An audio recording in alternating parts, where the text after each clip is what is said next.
오늘 우리에게 주신 하나님 말씀은 사도행전 25장 1절부터 22절까지의 말씀이지만 우리 13절에서 22절까지만 우리 보도록 하겠습니다. 우리 신약 성경 232면에 있습니다. 사도행전 25장 1절에서 22절까지의 말씀, 우리 요절 삼아 우리 13절부터 22절까지의 말씀을 보도록 하겠습니다.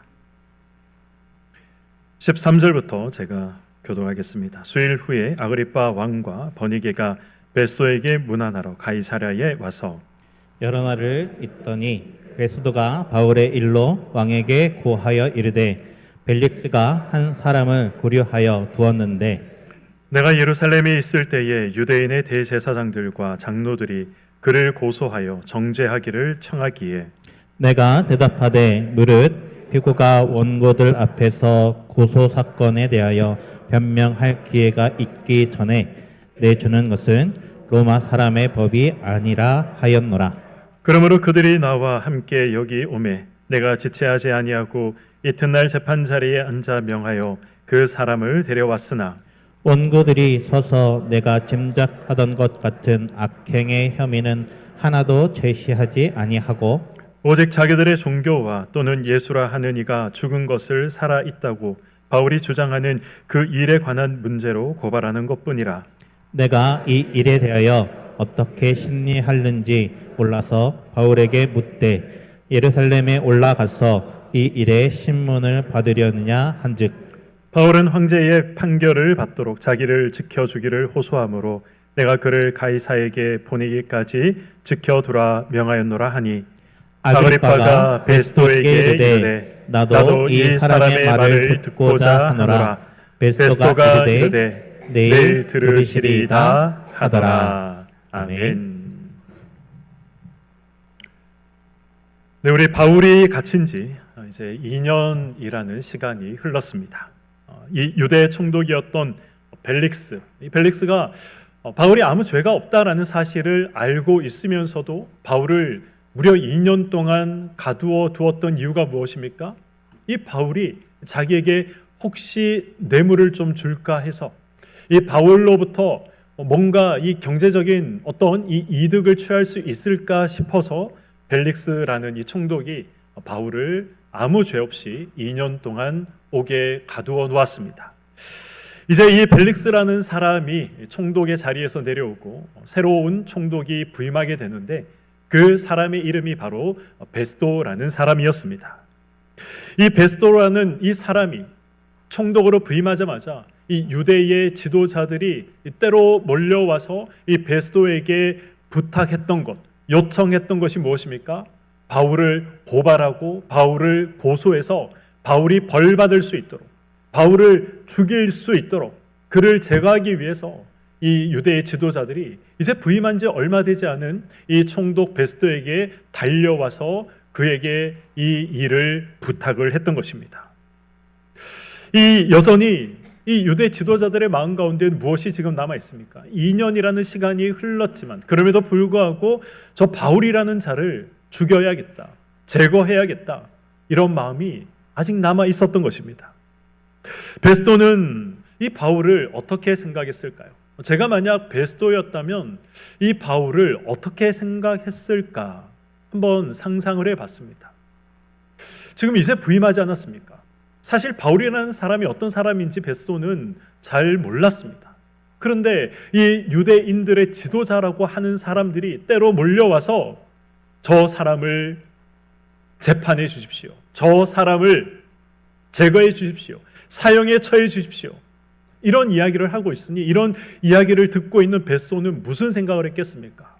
저 사람은 중범죄를 저지른 사람이구나, 로마의 반역죄를 저질렀는가, 아니면 어떤 흉악한 죄를 저질렀는가, 이런 생각 당연히 베스도가 하지 않겠습니까? 그래서 이 베스도는 바울이 중범죄자다라고 생각을 하고 있었습니다. 그러나 이 바울을 신문하면서 베스도가 발견하게 된 것이 무엇입니까? 오늘 본문 18절의 말씀입니다. 원고들이 서서 내가 짐작하던 것 같은 악행의 혐의는 하나도 제시하지 아니하고. 지금 베스도가 무슨 말을 하고 있습니까? 베스도가 짐작하고 추측했던 그런 악행들이 하나도 발견되지 않았다는 것이죠. 아니, 부임하자마자 지금 유대의 지도자라는 사람들이 몰려와서 이 사람을 심판해달라, 이 사람을 죽여달라라고 말을 해서 정말 죽을 죄를 지은 사람인 줄 알았는데, 그렇게 짐작하고 그렇게 추측을 했는데, 그런데 이 유대인들이 열거한 그런 이 죄목들 중에 하나도 바울에게 해당되는 것이 없다라는 것을 베스도가 발견하게 됩니다. 베스도는 바울에게 죄 될 만한 것이 없다, 그렇게 생각을 하게 되죠. 대신 베스도가 발견한 것이 하나 있습니다. 그것이 무엇입니까? 오늘 본문 19절의 말씀입니다. 오직 자기들의 종교와 또는 예수라 하는 이가 죽은 것을 살아있다고 바울이 주장하는 그 일에 관한 문제로 고발하는 것뿐이라. 오늘 이 19절 말씀 중에 지금 베스도가 어떤 태도, 어떤 뉘앙스로 이 19절의 말씀을 이야기하고 있는가라는 것을 알 수 있는 한 가지 단어가 있습니다. 그것이 바로 종교라는 말입니다. 이 우리말로는 종교라고 번역이 되어 있지만 이 헬라어 원문의 의미를 살펴보면 종교가 아니라 미신이라는 의미입니다. 미신이란 무엇입니까? 우리가 잘 아는 것처럼 이 미역국을 마시며 시험에 떨어진다더라, 그렇게 근거 없는 실체에 대해서 믿고 있는 것을 미신이다라고 말하고 있지 않습니까? 베스도는 지금 바울과 유대인들의 이 종교적인 갈등은 바로 이 미신에서부터 시작된 것이다라고 생각을 했다는 것이죠. 이것을 통해 우리가 알 수 있는 것이 무엇입니까? 베스도가 이 유대교를 어떻게 생각하고 있는가? 베스도가 하나님을 어떻게 생각하고 있는가? 베스도가 예수님을 어떻게 생각하고 있는가? 우리가 이 사실을 알 수 있는 것이죠. 베스도는 지금 하나님을, 유대교를, 그리고 예수님을 어떻게 생각하고 있다고 말하고 있는 것입니까? 그건 미신이지, 아무것도 아니야 라고 말하고 있는 것입니다. 베스도에게 예수가 부활하셨다 말하는 이 바울의 말은 그저 미신을 믿고 있는 사람의 말에 불과했습니다. 그래서 이 베스도는 바울의 말을 아주 사소한 것으로, 그리고 아주 하찮은 것으로 여겼다라는 것을 우리는 29절의 말씀을 통해서 확인할 수 있는 것입니다. 바로 이 부분이 저와 여러분들이 오늘 주목해야 할 부분입니다. 세상은 예수님이 이 땅에 인간의 몸을 입고 오셨다라는 이 사실을 전혀 중요하게 생각하지 않습니다. 세상은 예수님께서 저와 여러분들의 죄를 위해서 십자가에 달려 죽으시고 그리고 3일 만에 다시 살아나셨다라는 이 사실을 그저 미신으로 여기는 것이고 중요하지 않은 것으로, 사소하고 하찮은 것으로 생각한다는 것이죠. 그렇지 않습니까? 그래서 세상 사람들에게는 예수님의 성육신 사건과 예수님의 십자가의 죽으심과 부활 사건은 아무런 의미도 없는 사건이 되어 있는 것입니다. 세상 사람들, 이 땅을 살아가는 예수를 믿지 않는 사람들에게 가장 중요한 것은 무엇입니까? 예수를 믿지 않는 자들에게 가장 중요한 것은 어떻게 하면 이 땅에서 돈을 많이 벌 수 있을까? 어떻게 하면 이 땅을 살아가면서 내 자녀를 성공시킬 수 있을까? 어떻게 하면 내가 더 높은 자리에 올라갈 수 있을까? 내 자녀들이 더 높은 자리에 올라갈 수 있을까? 이런 문제가 세상 사람들에게는 가장 중요한 문제입니다. 이 문제 앞에서 예수를 믿는 것, 예수 그리스도의 죽으심과 부활은 사소한 것이고 하찮은 것이 되는 것입니다. 문제는 무엇입니까? 문제는 예수를 믿는 우리도 때로는 이 예수 그리스도의 죽으심과 부활을 하찮은 것으로, 사소한 것으로 여기며 살아갈 때가 많이 있다는 것이죠. 오늘 우리는 말씀을 통해 점검해 봐야 됩니다. 무엇을 점검해야 합니까? 저와 여러분이 베스도인지 아니면 바울인지 점검할 수 있어야 하는 것이죠. 이 자리에 지금 성도라는 명찰만 달고 벳소와 같은 모습으로 앉아 있는 것은 아닌가? 이런 부분을 우리가 점검할 수 있어야 한다는 것입니다. 예수를 믿는 저와 여러분이 고백하고 있는 것이 무엇입니까? 우리가 예배를 시작하면서 고백했던 고백의 내용이 무엇입니까? 하나님께서 천지를 만드시고 창조하셨다는 사실을 우리는 고백했습니다. 하나님께서 우리를 너무 사랑하셔서 하나님의 독생자이신 예수 그리스도를 이 땅에 보내시고 예수 그리스도가 십자가에 달려 죽으시고 그리고 그 예수님께서 다시 부활하셨다는 사실을 우리는 고백했습니다. 또 우리는 무엇을 고백했습니까? 그 부활하신 예수님께서 다시 이 세상의 심판주로 오실 것이고 그때 우리는 영생을 얻어 변화된 몸을 입어 천국에서 하나님과 함께 우리가 기쁨과 즐거움을 누릴 것입니다 라는 것을 우리는 고백했습니다. 이 고백이 그저 입술에만 배어있는 고백인지 아니면 저와 여러분의 삶 속에 배어있는 고백인지 궁금해 보신 적, 정말 이게 내 입술에만 배어있는 고백인가? 아니면 정말 내가 이 고백을 믿고 이 고백대로 지금 살아가고 있는가? 한번 의심을 해보신 적 없으십니까? 생각을 해보신 적 없으십니까? 우리는 성경 속에서 이 복음과 대립하고 그리고 복음을 사소하고 하찮게 여기는 사람들이 등장할 때마다 우리는 어떻게 생각합니까? 우리는 왜 이런 생각을 합니다. 나는 저 사람과 상관이 없다. 나는 지금 복음과 대립하고 복음을 사소하고 하찮은 것으로 여기는 저 사람과는 나는 질적으로 다르다. 나는 다른 모습을 가지고 살아가고 있다. 그렇게 우리는 생각하지 않습니까? 성경에 등장하는 이 모든 악인들 그리고 성경에 등장하는 모든 의인들은 나와 상관없는 사람들이 아니라 나와 아주 밀접하게 상관 있는 사람들이다라는 것을 우리가 성경을 읽으면서 잊지 말아야 합니다. 악인을 보면서 우리가 가져야 하는 생각이 무엇입니까? 아니 어떻게 예수님께 저런 은혜를 입었으면서 예수님을 배반할 수 있는가? 아니 어떻게 하나님께 저런 은혜를 받았으면서 하나님의 말씀에 불순종할 수 있는가? 아니 어떻게 저렇게 도덕적으로 윤리적으로 타락할 수 있는가? 우리가 그렇게 그 사람을 보면서 성경에 등장하는 악인들을 보면서 비난하고 비판하지만 그 사람의 모습이 나의 모습이다라는 생각을 하지 못할 때가 많이 있습니다. 우리는 그런 악인들을 보면서 저 악인의 모습이 나에게 있는 것은 아닌가? 나에게 그런 모습은 없는가? 돌아보며 돌이켜야 하는 것입니다. 그것이 성경의 악인들의 역사들, 사건들을 기록해둔 이유인 것이죠. 우리가 성경에 등장하는 의인들을 보면서 또 저와 여러분들이 가져야 할 생각이 무엇입니까? 대단한 삶을 살았구나. 대단한 믿음을 가졌구나. 일평생 하나님을 위해서 헌신했구나. 대단하다.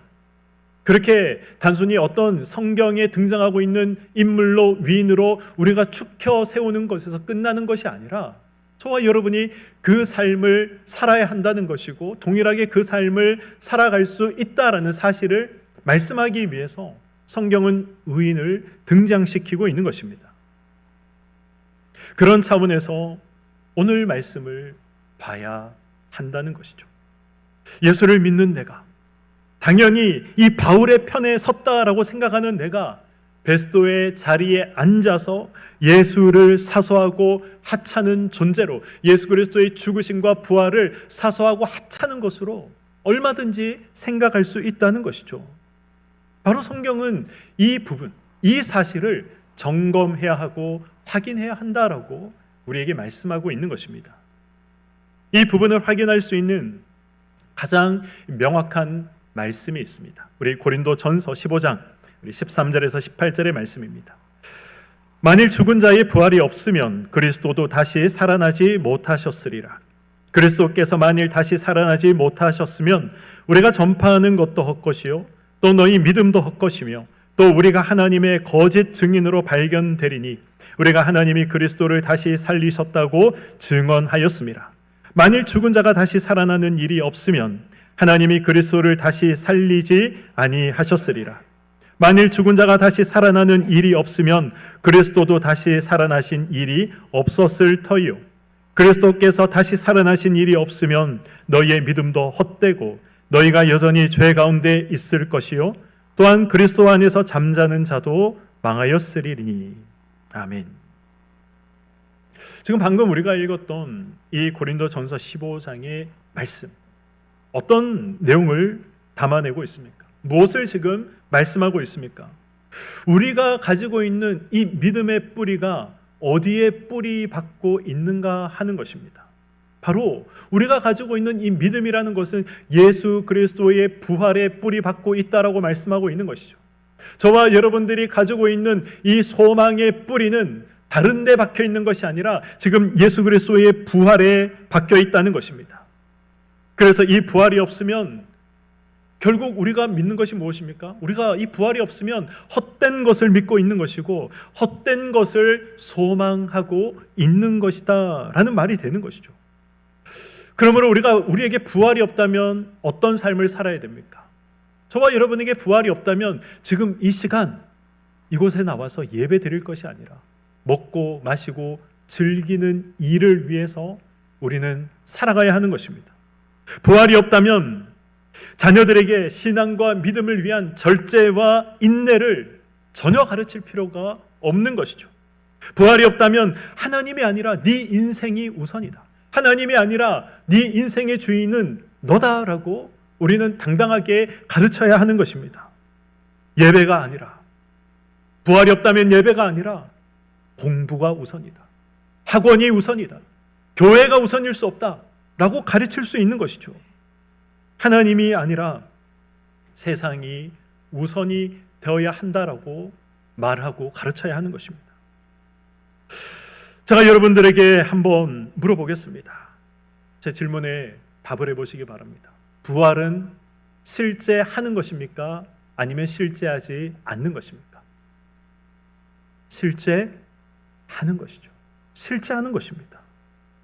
그래서 우리는 주일마다 우리가 고백하지 않습니까? 예수님께서 장사한 지 사흘 만에 죽은 자 가운데서 다시 살아나셨습니다. 우리가 이 고백을 하는 것입니다. 이 고백을 하면서도 우리가 이 금생만 생각하고 살아간다면, 우리가 이 고백을 하면서도 이 세상이 다다 그렇게 생각하고 살아간다면 성경은 이 사람을 어떤 사람이다라고 말씀합니까? 고린도전서 15장 19절의 말씀입니다. 만일 그리스도 안에서 우리가 바라는 것이 다만 이 세상의 삶뿐이면 모든 사람 가운데 우리가 어떤 사람이다라고 말씀하고 있습니까? 더욱 불쌍한 사람이다.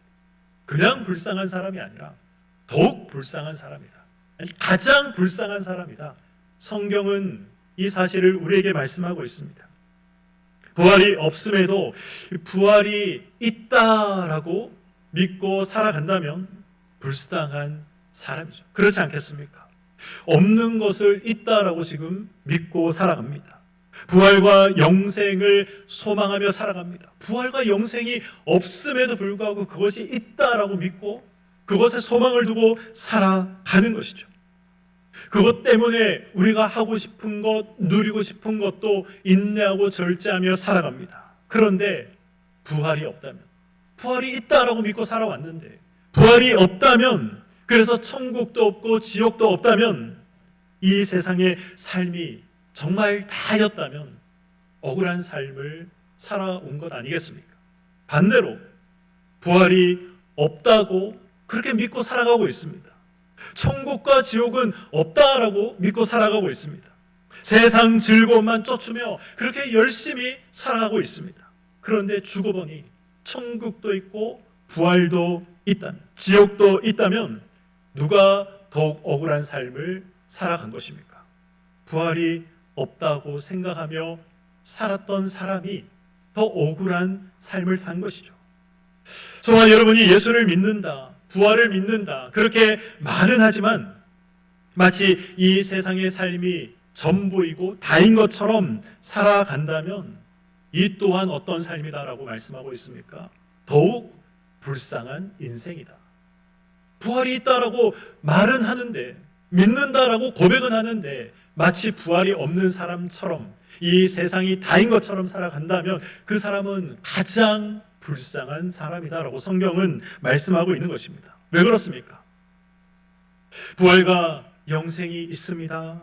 천국과 지옥이 있습니다. 그렇게 말만 할 뿐 우리가 금생을 살아가면서 내세를 준비하지 않기 때문에 그렇습니다. 우리가 노후를 위해서 얼마나 열심히 저축하고 얼마나 열심히 투자합니까? 그런데 이 천국에서의 삶을 위해서, 상급을 위해서 아무것도 우리가 쌓아두지 않는다면 우리 이 땅에서 가장 불쌍한 삶을 살아가고 있는 것입니다. 제가 이렇게 말씀드리면, 목사님, 저는 이 육체의 욕심대로 살지 않습니다. 목사님, 저는 예수님의 죽음과 그리고 부활을 중요한 것으로 생각하며 믿으며 살아가고 있습니다. 그렇게 말씀하실 분들도 계실 것입니다. 그러나 신앙생활하면서 저와 여러분들이 기대하고 있는 것이 무엇입니까? 저와 여러분들이 하나님께로부터 받고 싶은 것이 무엇입니까? 우리가 이 부분을 한번 생각을 해본다면, 내가 정말 예수 그리스도의 죽으심과 부활을 가장 중요한 것으로 생각하며 살아가고 있는 사람인가 아닌가를 우리는 분별해낼 수 있습니다. 신앙생활하면서 우리가 기대하는 것이 있지 않습니까? 그것이 무엇입니까? 예수를 믿어서 잘 되는 것을 우리는 기대합니다. 열심히 예배드리고 열심히 봉사하고 열심히 헌신했더니 하는 일마다 다 잘 되더라. 직장에서 고속으로 승진하고, 경기가 어려워서 지금 내 옆집에 있는 가게는 문을 닫고 있지만, 그러나 하나님께서 내가 운영하는 가게는 손님이 미어 터지도록 해주시더라. 자녀들은 척척 서울대에 합격하더라. 저와 여러분들이 신앙생활하면서 기대하는 것, 이런 것 아니겠습니까? 이런 기대가 이루어지지 않으면 우리가 어떻게 합니까? 열심히 교회 생활해도 소용없더라. 열심히 예배 드려도, 내가 주일 모든 예배와 새벽기도 한 번 안 빠지고 수요 예배 드리고 금요 철야 드리고 모든 예배 다 드리는데도, 그럼에도 불구하고 지금 내 모양이 이 모양 이 꼴이다. 예수 믿어도 소용없다. 열심히 봉사하고 열심히 헌신해도 소용없다. 이런 생각 들지 않습니까? 우리는 예수님이 기뻐하시는 일이 무엇이다라는 것을 제가 사실 말씀드리지 않아도 신앙생활 어느 정도 하신 분들이라면 다 알고 계십니다. 머리로 다 알고 계십니다. 그러나 아는 대로 순종하지 않습니다. 아는 대로 행하지 않습니다. 왜 그렇습니까? 내가 기대하는 보상이 없기 때문에 그렇습니다. 그래서 시간이 지나면 지날수록 어떤 신앙이 되어가 버립니까? 덥지도 않고 차갑지도 않은 그런 신앙이 되어버리는 것입니다. 예수를 사소하고 하찮게 여기는 신앙이 되어버리는 것입니다. 세상이 더 중요하고 내 삶이 더 중요하다라고 생각하는 신앙이 되어버리는 것입니다. 신앙생활에 내가 생각하고 내가 기대하는 그런 확실한 보상이 주어진다면 우리는 지금처럼 신앙생활 절대 하지 않습니다. 이 세상에서 잘 되는 보상이 확실하게 우리에게 주어진다면 더 열심히 예배 자리에 나오지 않겠습니까? 아니, 예배만 잘 드려도 성공할 수 있다는데 예배 자리 왜 안 나오겠습니까? 주일 목숨을 걸고 지킬 것입니다. 어디 주일뿐이겠습니까? 수요 예배, 금요 돌파 기도회, 매 새벽 기도. 우리 내일부터 특세가 시작되는데 특세도 당연히 다 참석할 것입니다. 그러나 내가 기대하는 보상이 없어서 우리가 우리의 신앙이 흐지부지할 때가 얼마나 많이 있습니까? 우리는 모두가 바울이라는 명찰, 성도라는 명찰을 달고 있지만 실상은 예수가 죽었든 살았든 그것이 무슨 상관이 있느냐라고 말했던 이런 베스토와 같은 존재로 우리가 살아갈 때가 있다는 것이죠. 인정하기 싫지만, 아니라고 말하고 싶고 부정하고 싶지만 나도 모르게 지금 베스토의 자리에 우리가 서 있을 수 있다는 사실을 우리가 잊지 말아야 하는 것입니다.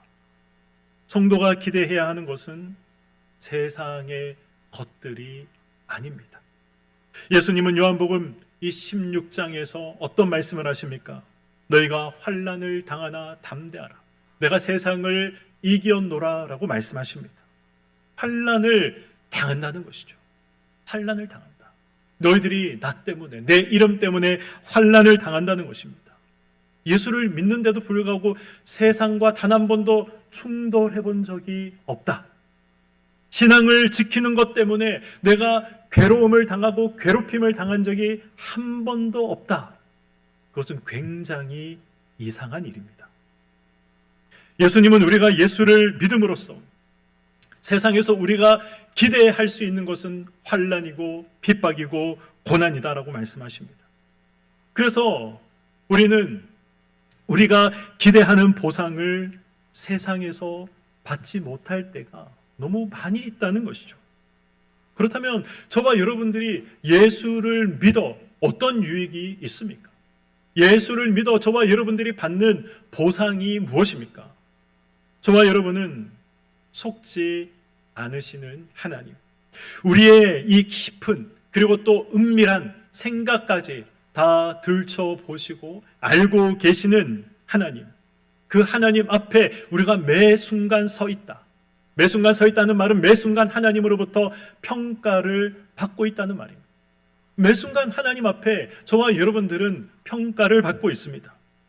그 하나님 앞에서 우리가 가져야 할 최고의 기대, 최고의 보상은 무엇입니까? 그 하나님께로부터 우리가 받을 수 있는 최고의 기대와 보상은 착하고 충성된 종이다라고 인정받는 것입니다. 네가 나를 배반하지 않고 끝까지 승리했구나라고 하나님 앞에 칭찬받는 자리까지 가는 것이 최고의 보상인 것입니다. 이것 때문에 우리는 절제할 수 있어야 하는 것이죠. 이것 때문에 우리는 이 인내할 수 있어야 하는 것입니다. 오늘 말씀을 맺도록 하겠습니다. 사도행전 26장을 보시면 바울이 아그리빠 왕 앞에서 자신을 변론하는 장면이 기록이 되어 있습니다.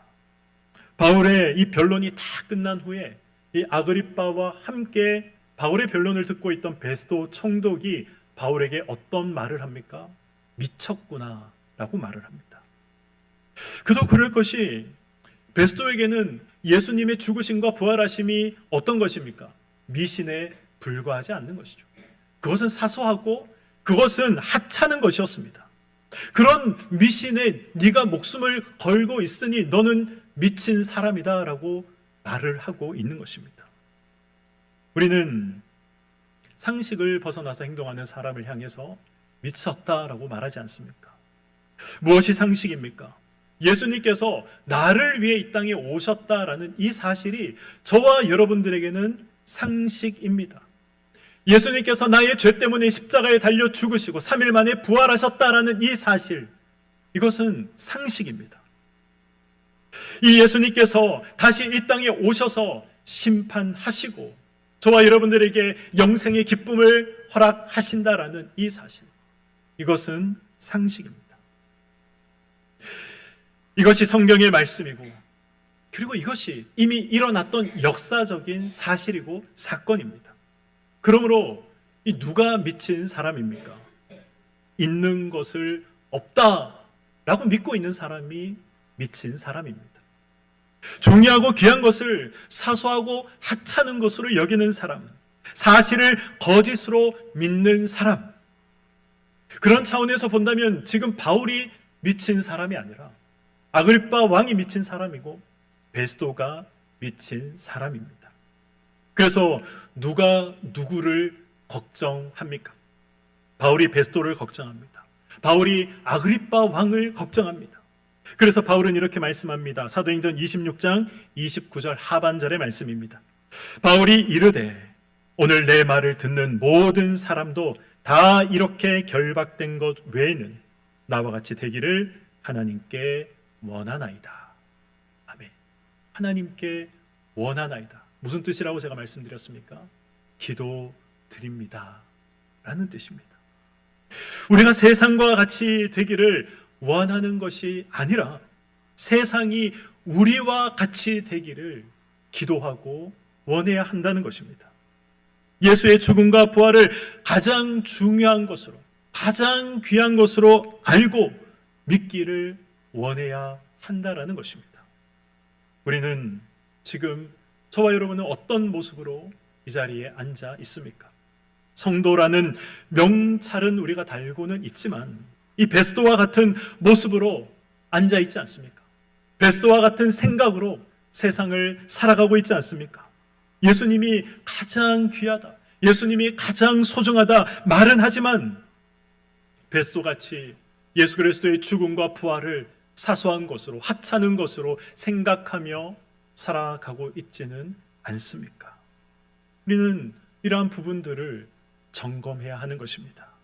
저와 여러분은 예수의 죽음과 부활이 가장 소중한 것, 가장 중요한 것, 우리가 그렇게 알고 있고 믿고 있고 고백하고 있습니다. 하나님께 착하고 충성되다. 그래서 우리가 평가받을 수 있는 삶을 살아가야 하는 것입니다.